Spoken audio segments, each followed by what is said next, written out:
What's going on? Sitting here and I was thinking, man, about our geopolitical and financial situation here in America, and probably this is probably done on a worldwide level too, because it's like Africa ain't poor; it's just being robbed. You know what I'm saying? Uh, Anytime you let your government take over all industry, it's robbing the people, and then it's fractioning them back. It's like basically you're giving them apples, and they're giving you shavings of the apple skin back, while they devour the apple and then hoard the seeds that you got to buy back for interest. 7 years indentured service for an apple seed. You know what I'm saying? So you have to strive to grow your own tree, what the government will come and take from you once you do anyway. But I see this Workers' Party situation here in America. This is identical, man, to Nazi Germany, man, and it sucks. I don't like it, dude, and it puts you between a rock and a hard place because, yeah, listen. Whoa, what the hell is that? Some kind of crazy plane. Uh, it puts you like in a crunch between two opposing parties, man. It's like these people that believe that they're fighting for life and liberty and everything else, man, by their middle class means. But then at the same time, the top is taxing these people, and then it seems that they're giving it to the people who aren't working. That the people in the middle don't feel are working as hard or exploiting the system. And there are people exploiting the system, but the system is broken to the point where there's going to be a lot of people out there that don't have nothing going on just because the system's kind of there's no output. There's nothing. There's no new industry. Actually, all industries are incrementally being shut down and consolidated into technology, which is the final revolution that Huxley talked about, where man finally merges with machine and chemical. You know what I'm saying? And everything is systematically documented, controlled. Basically, if you want to see how this looks, look at the Venus Project on Zeitgeist. That's that model. At first, it'll start as freedom, kind of like Obamacare. It starts as freedom for medical, having to worry about medical, but it's not, because they're raising other people's taxes, and then they're worried about it. So they're pinning these two parties against each other. You know what I'm saying? When personally, I believe, why doesn't everyone have a job? There was a time when in America, if there was open land, they just appropriated it to someone. They just had to do certain things and pay the taxes on it. Like work the land, pay the taxes, something to that effect. Like if you could keep it for so long, it was yours. You know, and then we got all these abandoned properties now. I mean, why aren't people out there? Why aren't they adding apple trees? Why aren't they cleaning natural things so it produces more environmental output? And then that'll put people to work. And then it's like, because basically when it comes down to it, see, people get this confused. They think, to be like work, they always look at it like, I punch this clock, I punch these numbers on this application, and I get this check. They take so much. I got to take it to this bank, which takes a percent. They got to hide it, document, write everything that I do. They got to have a microphone and a microscope up my arse. You know what I'm saying? Up your arse. You let them have one up your arse. You know what I'm saying? Basically, you got to give them the arse just to get in the game. You know what I'm saying? And that's the part about this, is where they're going to get you. They're going to get us all. They already almost have got us all, because things are imploded, not because people suck and they're degenerating. I mean, the reason why people suck and are degenerating is because they've been getting programmed with MK Ultra. They've been getting entertained to death. You know what I'm saying? To the death of critical thinking and of detachment from history and reality and things. You can't even perceive what's right in front of your face at that point. You know what I'm saying? And then this is one of these things, because I mean, it's also a clever illusion. They got to set this timing up, and then they got to wait for the right emotional response. Then they present this opportunity, and people will jump on it because it was orchestrated from the beginning. Problem, reaction, solution, the Glinian dialectic, left-right pillar, thesis, antithesis, synthesis. Same strategy over and over and over and over and over again. But for instance, in Germany, The world bankers got it so there were no jobs, nothing, man. Everyone was starving, begging for soup, basically. They knew this. They foresaw this. Then they started funding Hitler so he could make move. When you got money coming to you, when everyone else is poor, gives you, it's he who has the money makes the rules, basically. And there's a perfect example. So Hitler comes in, and all of a sudden he's like, man, I'm going to put everyone to work. And then, you know, the people, and I'm going to protect the man who's already the heart and soul of the motherland, Germany. You know what I'm saying? And people feel like, yeah, man, you know, yeah. You know what I'm saying? Because he was just pimping in the ill, itchy ears. He was giving scratchy speeches, but he could back it up to an extent because there was a cabal of world powers backing and orchestrating this thing, and then observing from afar so they could utilize all his research. It's like, all right, we're gonna let this bad guy go ahead and do it. He'll take the rap. But we get all the research, and we get to go on unnoticed, unseen. This Workers' Party situation is identical here in America. You know what I'm saying? Because what's going to happen is they're going to say, we got to give up sovereignty. We're going to accept this new government. We're putting everyone back to work. And people are going to be like, yay! And there's going to be confetti falling down.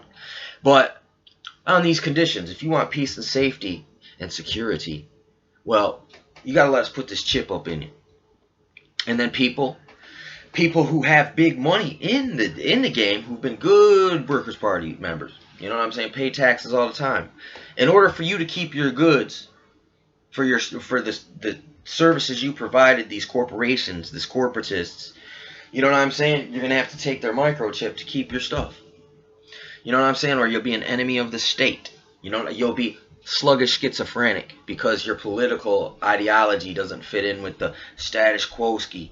You know what I'm saying? So I see this here going on right now in America, because I mean, but I mean, like I said, it's a difficult situation because it's a civil war, internal war. You know what I'm saying? But there's outside forces orchestrating, putting money with people, provocateuring, even false flag, and it's like, all right, say there's Bloods and Crips standing over here. This neutral guy goes into the Blood camp, throws a rock over here at the Crips, hits the Crips. They look over there, and it looks like the Bloods did it. It's like that movie, The Warriors, what they did to Osiris, or whatever his name was, the guy that goes, you know what I'm saying? It's one of those type of situations. Screwface kind of could happen from that Osiris warrior situation, if you can dig that. I mean, they telegraph things in movies, so this shouldn't be no big surprise. Listen, Hollywood Insiders, they got a great couple documentaries about, it's called Hollywood Insiders, and it talks about the retellings of the same stories over and over and over again. They just they re-engineer it, repackage it, change the names, and just shuffle the deck a little bit, but then put it out basically the same. And just like this Hitler Workers' Party and these engineered revolutions, and they're normally over this class. They use the class to do it. You know what I'm saying? They manipulate it so that it turns like what they say about Hitler. Here's one of Hitler's greatest strategies was that he would make two identical agencies that did the same exact job. And they were so busy infighting with each other that it was easier for the top to control these guys, because they would never recognize their own power, that if they stopped fighting and just everyone went towards the same thing, they could actually overthrow the leadership and take what they built for themselves. And then that's why these guys desperately got to keep infighting, and their underdogs and their underlings. And here's another thing. That's a misappropriation of resources. Wouldn't it be better to have these people all doing a job where they're not stepping on each other's toes? It's kind of like the CIA, DEA, ATF, FBI, and your regular cops. You ever watch the movies on Hollywood, how they show how the FBI agent is fighting with the top detective guy, and it's always the same internal struggle fighting? Well, that's identical to the system, how it was engineered in Nazi Germany for that very purpose. It's to keep them from The infighting keeps the man or the the workers down. And actually those are enforcer bees right there. That those agencies, all those alphabet positions I just was talking about there. Those are all your. That's where the thug enforcement comes from. Because I mean, everyone wants to put the thug on the dude in the street when no, it's coming from up top. The fish rots from the head. So I mean, if it's corrupt from in the top, it's corrupt to the bottom, and it's because it was corrupt. It doesn't necessarily work its way from the bottom to the top. Sometimes it works its way from the top to the bottom. Sometimes it starts in the middle and works its way both out. You know what I'm saying? It's there's more than one way to skin a catfish. But I mean, you could basically, it doesn't matter how you do it. If it gets done, the catfish is skinned. So I mean, and they work off that principle because I mean, it's like, okay, we're coming this way. If we only make one strategy, it's almost like you got 3 trains going at once, and you can block 2 of the trains, but one of them's gonna get by. You know what I'm saying? And then once it gets past, then they can reverse engineer their way back where we halted them in other areas. I mean, it's Hydra, or it's even like plugging your holes in a canoe. It's like while you're plugging holes in the canoe, they're popping holes in it, going because they have one of those things you pull the string and the thing goes and pops. They got a backup plan. So I mean, basically, it's like a guy who gets in the plane, crashes the plane, and then he jumps out with a parachute. You know what I'm saying? It's kind of like one of those situations where it looks like the plane just went down, but no, some guy, some saboteur gremlin master was up in there working his black magic with the K, and then we get the manufactured narrative from the mainstream media. Yeah, but it's like, man, it just sucks, man. I mean, the thing about work is, I mean, they should just have like minimum, like, look, if you ain't got nothing going, just come here, keep motherfuckers working. No microchip. You don't need all that. You know what I'm saying? Why do you gotta have a semen sample for me to get a minimum wage job? Why do I gotta have a fucking FBI cleared criminal record background check? You know what I'm saying? Why is all this necessary? This wasn't necessary back in the day, and that's why there was prosperity. It's like, see, these people have sabotaged prosperity, and then you blame it on the people who are suffering from the sabotage, as if they sabotaged it. But no, it was designed to do this. So you gotta listen. Give credit to whom credit's due. Who's responsible? You can't blame the bottom and overlook the top. You know what I'm saying? And then, you know what I'm saying? But then again, you can't ignore everything the bottom's doing that is wrong just because the top is manipulating them. At some point, we got to say, look, I can't. I gotta stick to the right side of the line. You know what I'm saying? Even if I got attachments to certain whatevers. You know what I'm saying? It's like I gotta put all these biases aside for a second and just what is going on here? Oh my gosh, this is it. Get the schematic. Just do a little brainstorm, write a line, good, bad, start writing it out, weigh it out between each other, see what's doing what. I mean, it's not that hard, man.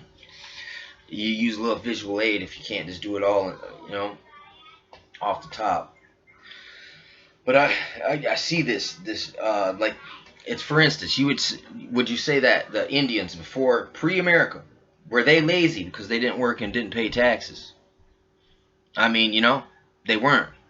They had to work, but it was different. It was like you had to hunt, you had to move around, you had to fish, you had to forage, and that is riches. They had large families, they were healthy, they had their own lands, they had their own way to survive. Independence. Independence is a blessing that comes from God. You know what I'm saying? But judgment puts you back under Egypt oppression like we got now with this whole tax system. I mean, in the time of Babylon, Egypt, this was your taxes. You had to bring a big, large stone. Everybody had to bring a stone. And the Pharaoh would pimp out his daughter to get more stones to build their temples to the fallen angels, man. You know what I'm saying? And this is the whole system. Go look at Washington. It's full of the same shit.